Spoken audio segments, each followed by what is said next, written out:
నేను మొన్ననే చెప్పినా కదా విశ్వకర్ణకి స్క్రిప్ట్ సెలెక్షన్ అస్సలు రాదని చెప్పి ఇప్పుడు మళ్ళీ ఈ సినిమాతో గట్టిగానే ప్రూవ్ చేసిండు. సినిమా ఇందాకనే చూసిన ఓటీటీలో రిలీజ్ అయ్యి నెట్ఫ్లిక్స్ వాడు ఎట్లా కొన్నాడు రా ఈ సినిమా అని చెప్పి సినిమా మొత్తం చూసిన తర్వాత చాలా పెద్ద డౌట్ వచ్చింది. డైరెక్టర్ అనుదీప్ మాత్రం ఎక్కడో ఆ జాతి రత్నాల దగ్గరనే అయిపోయిండేమో, ఇంకా ప్లాట్ వద్దు మనకు, జస్ట్ కొంచెం కామెడీ చేసి కొంచెం నవ్విస్తే చాలు జనాలకి ఓ తెగ పడిపోతారు తెగ మెచ్చుకుంటారు అని అనుకున్నాడేమో, అందుకోసమే ఇట్లాంటి సినిమా తీసిండు. దీనికన్నా ముందు ప్రిన్స్ తీసిండు శివకార్తికేయన్ తోని, అదైతే అట్టర్ ఫ్లాప్ రాడ్ రొట్ట. లైక్ కామెడీ బాగుంటది, సో జాతి రత్నాలు వర్కౌట్ అయింది కాబట్టి ఇది కూడా వర్కౌట్ అవుతుందేమో అన్న నమ్మకంతో తీసిండా. ఇంకా కయాడు లోహర్ అయితే అదే మన హీరోయిన్ అయితే అతి కష్టంగా యాక్టింగ్ చేసింది. దీంట్లో ఎందుకు చేస్తుందో కూడా ఆమెకు తెలియదు. మేబీ ఆమె కూడా స్క్రిప్ట్ ఏం చెప్పలేదేమో, ఆ సెట్లకు పోగానే జస్ట్ ఇది చెయ్యు సాల్ ఇదే మాకు ఎట్లా కుళ్ళు జోకులు ఇస్తాం మేము, నువ్వు జస్ట్ అటు ఎక్స్ప్రెషన్స్ పెడితే చాలని చెప్పినట్టున్నారు కయాడు లోహర్ కి. ఇక మన విశ్వకర్ణ అయితే ఎవ్వరు మాట్లాడినాడు, అన్ని సినిమాల్లో ఒకటే బండ ఎక్స్ప్రెషన్ పెడతాడు. ఆ ఎక్స్ప్రెషన్ పెట్టి మళ్ళీ దాన్ని ప్రమోషనల్ స్టంట్ కింద యూజ్ చేస్తాడు. ఆ యూజ్ చేసింది కూడా ఎట్లా యూజ్ చేస్తాడంటే ఈ సినిమా సూపర్ ఉంటుంది రా మీరు చూడండి అని చెప్పి బల్లగుద్ది చెప్పేస్తాడు ఆయననే. అండ్ దీంట్లో మెయిన్ గా నరేష్ గారిని తీసుకున్నారు. అసలు ఒక కామెడీ లేదు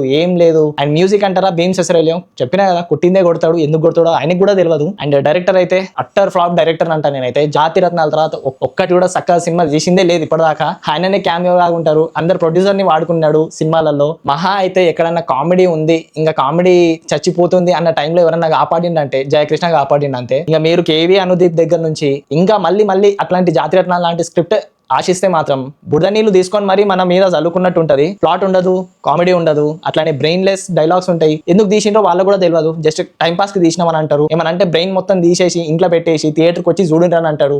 అంత చేసిన తర్వాత కూడా సినిమా నచ్చలేదంటే చూసుకుంటారు మీరే. So that's the review on funky. Signing off from movie తక్. జై హింద్.